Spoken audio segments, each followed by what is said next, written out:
are going live on YouTube, and ta-da! We are now live on Facebook Live. Not one, not two, but three. Trace 3, 2, 1 ways to be able to access this little program. You can pick us up on ComedySchoolsRadioNetwork.com, YouTube Comedy Schools channel, and Facebook Live. You are listening to and or watching Living on a Thin Line, and I'm Tony Vicich.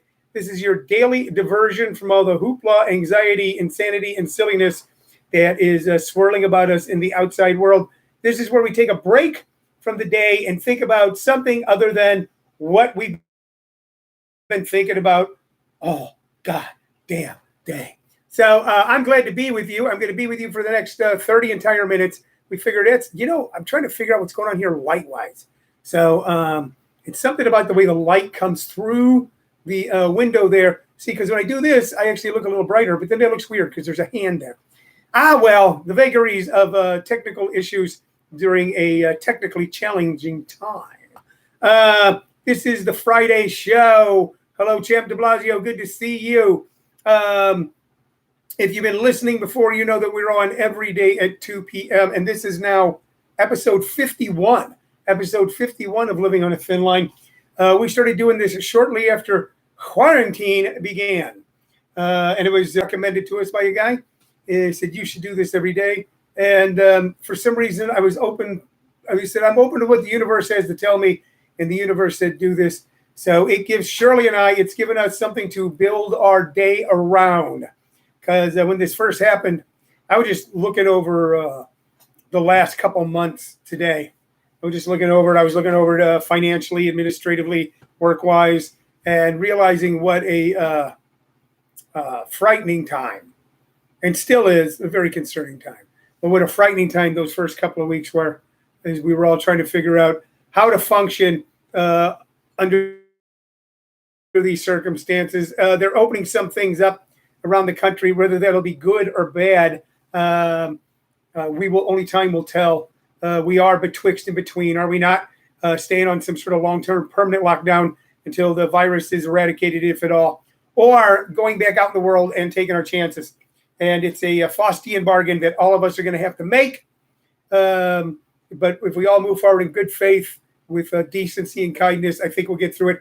Hello, Lily. Lily, I want to ask you, my brother's, I'm going to say girlfriend right now, okay? But Lily, can I announce here on the show, you and Jerry called me yesterday on the phone, Jerry being my brother Jerry, called me on the phone and gave me a piece of information that I would like to share here on camera. I'd like to share here on the show, but I'm going to need your permission. Both? I don't need both their permission. I just need hers. That's all I need. When you start thinking about it, you know how it works. My producer happens to be my wife, Shirley Vicich, said, in order to make this announcement, I need both her and Jerry's permission. But no, all I need is Lily's. But she hasn't responded right now. We'll move on. If you've watched this show before, and I hope you have, and I hope you tell your friends, your neighbors, your pals, I hope you shout it from the rooftops. Hope you tell strangers about it.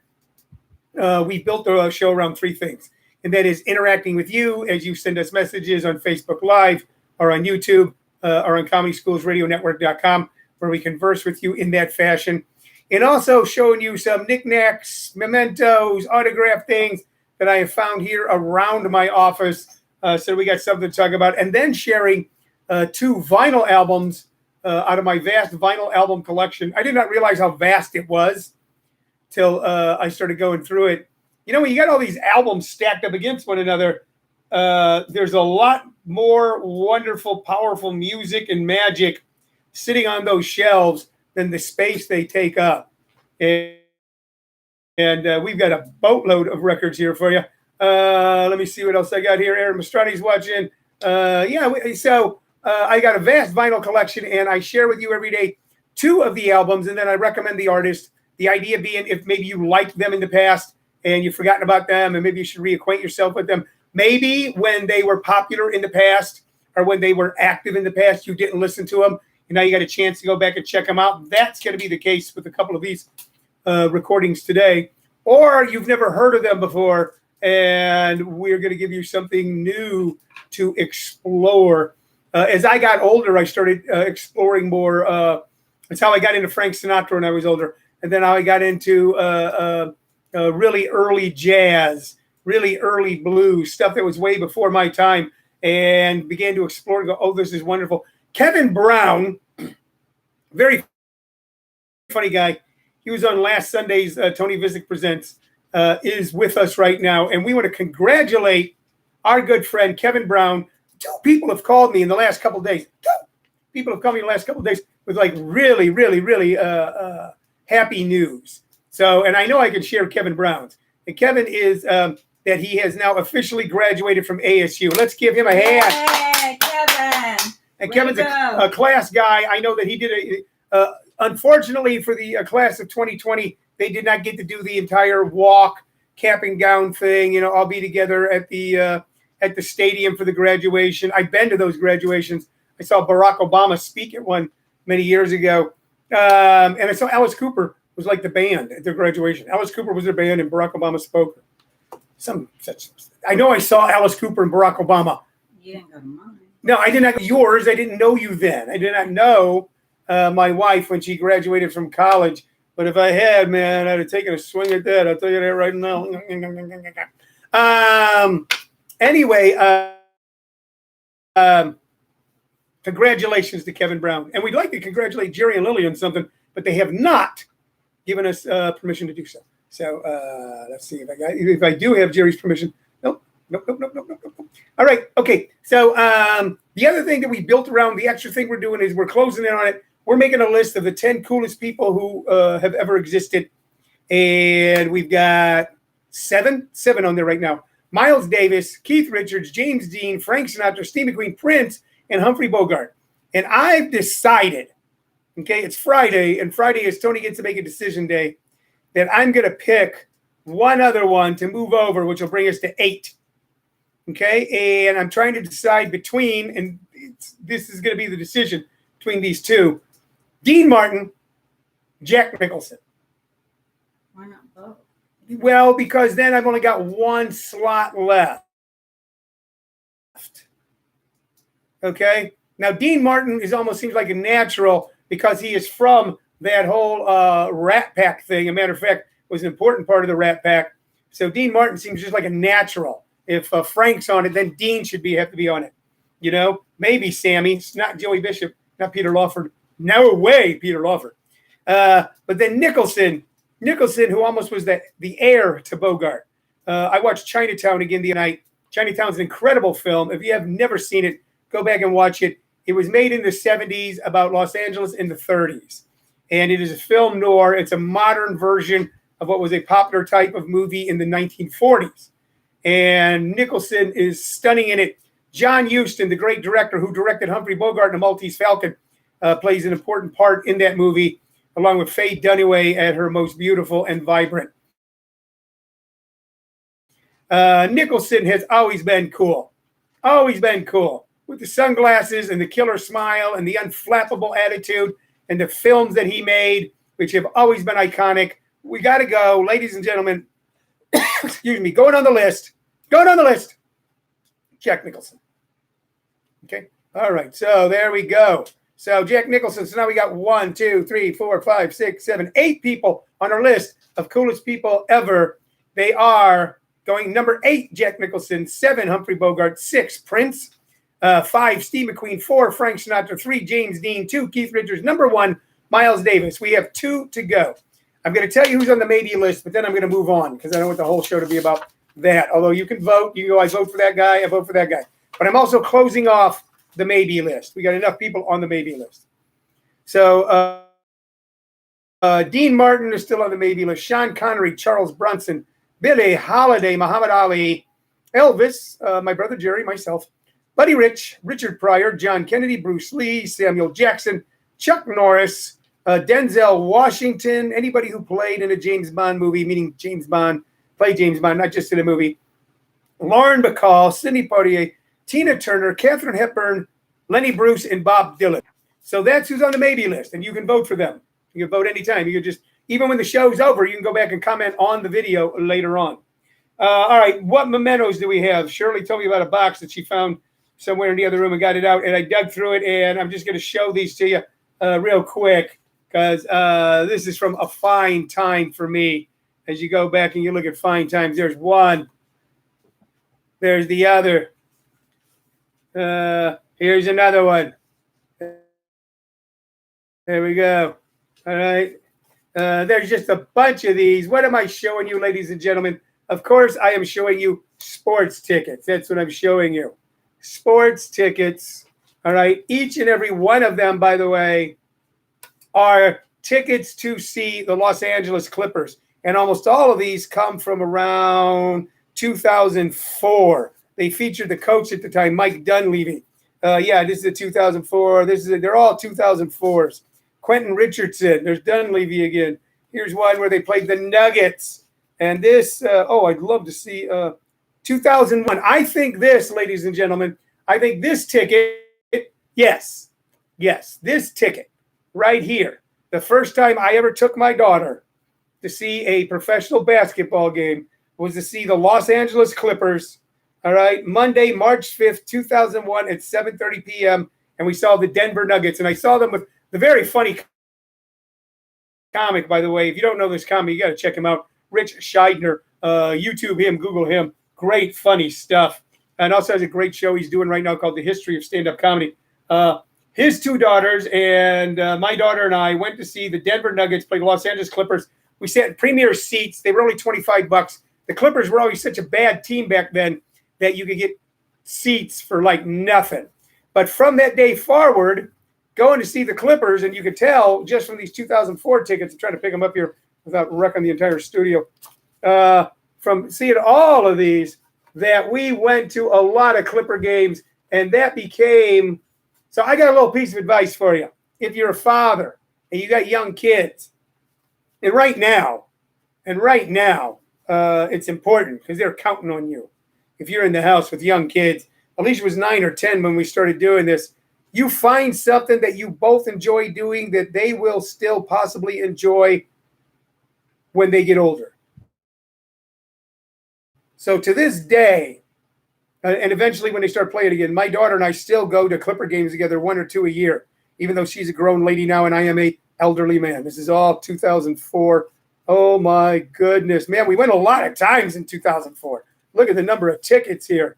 And we always sat in premier seats. And premier seats are pretty good. They're kind of like a mezzanine at Staples Center. They're a little cheaper, but they're nicer. It has its own private entrance, and they bring you food. So Paul Whitney asks, any Maverick Clipper ticket stubs from 1994? That would have been exciting. No, Paul Whitney, I don't. But I thought that my little discovery today was exciting. Hello, Kelly Wilson. Hello, Jim Perry. Old is new again. And by Shirley saying, hey, I found this box shoved someplace, and I think there's something in there you might want to share with the audience. And finding these ticket stubs, and look how cool they were, man. They were classy. See that? That was just for a regular game. That's what you got. Okay? You got a ticket like that for a regular game. Brings back wonderful memories and makes me feel good inside. So you look around your house and see what you got that is old, that can be new again, and can flood you with good feelings. And that's the other thing, is that after a while, this went by the wayside, didn't it? The ticket stub went by the wayside. And then it was just printouts. And I've got a bunch of those. I still save some of those where you just print a ticket on your printer and it's ugly and weird and it's just a barcode. But sometimes these ticket stubs can bring back wonderful memories. And bam. Cheryl McLean Shea says she is listening in. She's on ComedySchoolsRadioNetwork.com all the way from the St. Louis, Missouri area. Hello, Cheryl. Randy Ioma says congratulations to Kevin. Anyway, that is our little memento today. Okay? And mementos, or even Mentos, even if you eat a mento can make you feel good, but memento can make you feel wonderful. All right, we're congratulating Kevin Brown. I've got an announcement to make about my brother. And all right, okay. Lily, if you're watching, can we make this announcement? That's what we're asking. DJ Payne says the Cardinals used to give out huge tickets for the club level, and my buddy's parents had a box at Sun Devil. We had lanyards with clear holders for the tickets, and they were awesome. Yeah, it made you feel cool, didn't it, DJ? Felt like a big shot. You had one of these hanging around your neck, and then when you went out and got a hot dog and you came back and the usher went to check your ticket, you just went, or you went like this, right here, okay, right here. You just lifted it up, right here. So, man, oh, man. So, when we go back to sporting events, and by the way, yesterday the NFL announced its entire schedule for the upcoming season. And I like the idea that they're moving forward in faith, that there will be an NFL season, and they're going to figure out a way to do it. If it comes to pass that sporting events for the next few months or for the next season or so have to be played without any of us in the stands, I hope they still do it. Because the majority of us access this on television anyway. We watch it on television. If they can find a way to do it and keep players safe, if things become mitigated to a point where they can do that and they've got rapid testing so they can test all these guys, or there's enough of a treatment, and treatments are starting to come under the forefront every day. It's not going to be my Monday. I'm not going to go, oh, Monday, all right. Hey, there you go, I'm cured. It's not going to happen. It's not going to be as fast as we want, but it's not going to be as slow as some people think it is either. There's too much riding on it. I hope that if they have to play or they decide to play without fans in the stands, that they still do. A little announcement. I made an announcement yesterday that one of the local comedy clubs, the House of Comedy, ran by the wonderful Rick Bronson and his wife Tammy, had now opened up their schedule.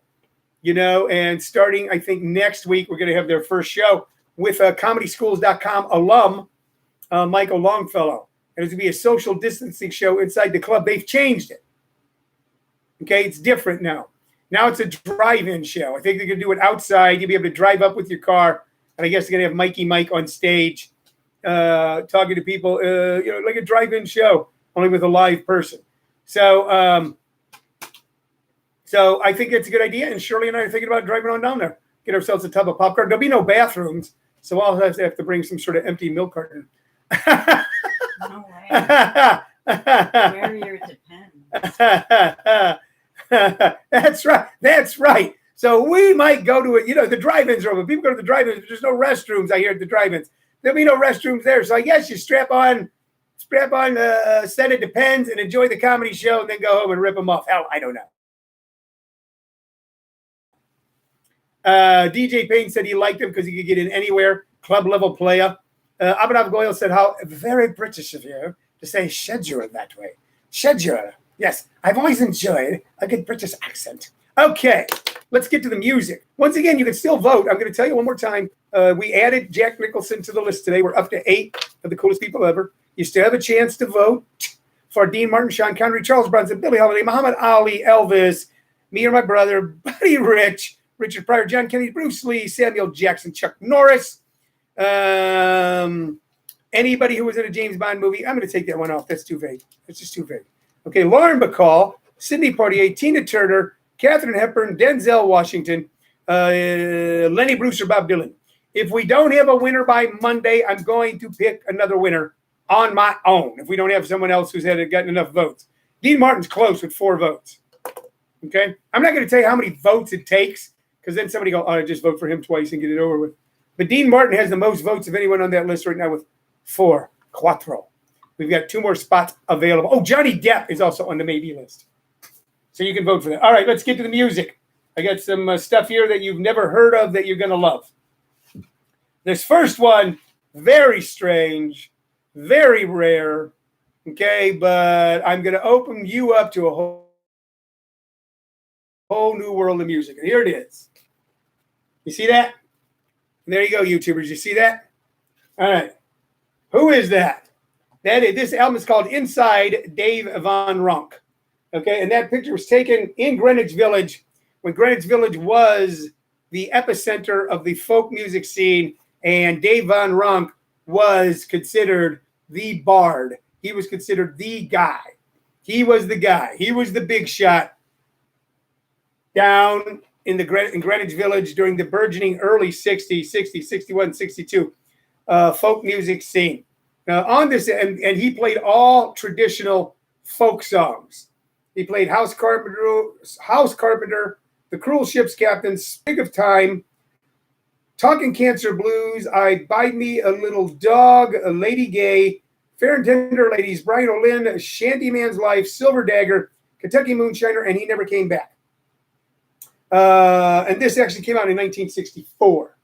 Okay, so Dave Von Ronk is one of those very, very, very interesting guys in that he was much heralded and held in high regard by every folk music player in Greenwich Village. As a matter of fact, if you ever see the Coen Brothers movie Inside Llewyn Davis, it's loosely based, and I mean loosely, on Dave Von Ronk. And what a perfect movie dealing with that time.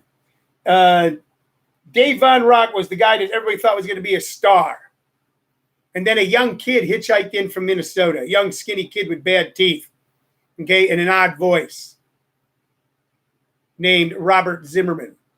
And Robert Zimmerman exploded out of the Greenwich Village folk music. By the way, if Arthur Belkind was on, he could tell us about it, because Arthur Belkind, a friend of ours, a funny comic here in town, an older guy, older than me, was there at the time, says he remembers Bob Dylan playing on street corners, exploded out of that scene, and everybody else kind of ended up like eating a lot of dust. I mean, there were some good players out of there. Peter, Paul, and Mary, Mimi Farina. God, who did Midnight at the Oasis? Who was that girl? Midnight at the Oasis. Maria Muldaur was there. Dave Von Ronk was supposed to be the guy, and he got left in the dust. And so many times, historically, we see in burgeoning creative scenes, the guy who everybody in the scene thinks is going to be a star end up being left by the wayside by the industry or the public. It's a great album. As a matter of fact, there's a great story on a documentary where they're interviewing Dave Von Ronk towards the end of his life. And he was not a bitter man. He'd had a good life. He made a living playing the guitar. And they were talking to him about House of the Rising Sun, Bob Dylan's version on his first album of House of the Rising Sun. And he told the story. He goes, Bob came by, just a kid, comes by where I am one day. I'm having a beer. And he goes, hey, Dave, do you mind if I record your arrangement of House of the Rising Sun on my new album? And Dave Von Ronk said, I told Bob Dylan, well, Bob, I'm actually thinking about doing it on my own album. And Bob Dylan went, whoops. Meaning Bob Dylan had already done it. So he kind of took Dave Von Ronk's arrangement and did it on his first album. So Dylan was a kid, and that's what he did. Dylan was a kid, and that's what he did. Let me see. Glenn Roman says, do you have any Roger Whittaker? I might. But I'm really going to have to dig around, Glenn. Yeah, Maria Muldaur. That's right. Cheryl McLean Shea. Yeah, she did. Yeah, that's right. Maria Muldaur. They were all in that folk scene. Tom Paxton, Peter, Paul, and Mary, all of them. Dylan, of course, became Dylan. All right. Second album I'm going to recommend today. Once again, very esoteric, very rare. Never big stars in their own right. But that's where the cool stuff is sometimes, you guys. In the offbeat, in the different, and the person who didn't have the big top 10 pop hit. Sometimes the toughest thing is someone who has one big pop hit and then they keep chasing that their entire career. This lady was primarily a songwriter. And here's the album. Okay? Here's the album. And you probably have never heard of her. But this is Laura Nyro. And this is, God, I can't even make out the writing on it. New York Tendaberry. That's what it says. And look, and that, if you see that picture of her, that tells you everything. Can I get that in there? There we go. That tells you everything about her incredible songwriting. All right. So this album contains none of her really top hits, I don't think. Let me pop it out here and take a look, and I'll tell you what's on here. You Don't Love Me When I Cry. What kind of site there? Right there. Okay. Captain for Dark Mornings, Tomcat Goodbye, Mercy on Broadway, Save the Country. And on the other side, Gibson Street, Time in Love, The Man Who Sends Me Home, Sweet Lovin' Baby, Captain St. Lucifer, and New York Tendaberry. All by Laura Nyro. So, yes. Okay. So, none of those are her hits, but this is still a great album. But here's what her hits were. Her hits were done by other people. All right? Eli's Coming by Three Dog Night was a Laura Nyro song. Eli's coming, hide your heart, girl. Stunning piece of writing. Think about the complexity of that song, you know, in a sea of top 10 pop hits, Moon, June, Croon, Spoon, or, you know, End the War. You know, boom, Eli's coming. Stunning song. And also one of my all-time favorites by Linda Ronstadt, Heart Like a Wheel. Some say the heart is just like a wheel. When you bend it, you cannot mend it. If you're looking for wonderful songwriting, soulful, introspective, that takes you to another level from someone you never heard of before, check out Laura Nero. You'll be glad you did. So 2 really kind of offbeat ones. I'm going to hold them up because I'm proud of these. Laura Nero, Davon Ronk, both people very more important to the development of other artists than to their own development, but very important to you in your listening and your listening pleasure. So let me see here. You keep seeing Jerry's commenting on my video. I just did something weird, and now I cannot track my comments. All right, Champ de Blasio. I don't know. He must be commenting on my other video. Maybe he's not commenting on the live video right now. Jerry Vicich commented on your video. Jerry, I cannot see your comments. I don't know why. So I'm not going to make an announcement because I can't find the comments. Okay? So listen. Tomorrow, Saturday, we're not on at 2 p.m., ladies and gentlemen. We're on at 7 p.m. That's our Saturday night special. Saturday night special, 7 p.m. It's our stand-up comedy jubilee. It's not that we really do stand-up comedy. It's not really a jubilee, but that's what we named it. So special for you during this time of quarantine, a Saturday night show, absolutely free. Facebook Live, YouTube, and ComedySchoolsRadioNetwork.com. But then Sunday, I want you to buy a ticket. I'm going to post the link right after this. I'm going to want you to buy a little $10 ticket to see Tony Vicich Presents Sunday Night's Funnier, our Mother's Day special show. Sunday night, 7 p.m. Mountain Standard Time, with very funny comedian Diane Miner, with special guests Manny the Soccer Dad Rosales and Mr. Marriage himself, Joe Gannon. So show we're putting together for moms everywhere. Gonna have a show just for you Sunday night. Tickets are only $10. Portions of the proceeds go to support local food banks here in my area as well. Okay. I think I got to end. I think when I end, I'm going to find out that Jerry told me what to do, and it somehow didn't show up on my screen, and I feel bad about that. Thank you for listening. Check out Davon Ronk, but especially check out Laura Nero. You will love her, guys. You will love her. See if you've got any cool stuff like this, like old ticket stubs around your house. Send me a picture of it. I'll try to get it up. Show it on the show or show it on my Facebook page. For my wife, Shirley Lowe, who happens to be the producer of this program, and myself, I want to thank you. What's that? Shirley Lowe Vicich. Did I leave off the Vicich? Yes. I was just shooting by so fast. Shirley Lowe Vicich. Man, that's, you know what? You end the day with a screw up. I want to thank you for listening. We're going to be back tomorrow night, special edition, 7 o'clock, right here, right now. Hold on. Kevin Brown said, why didn't the toilet paper cross the road? We'll end with this joke, Kev. Tell me the punchline, because I got to go.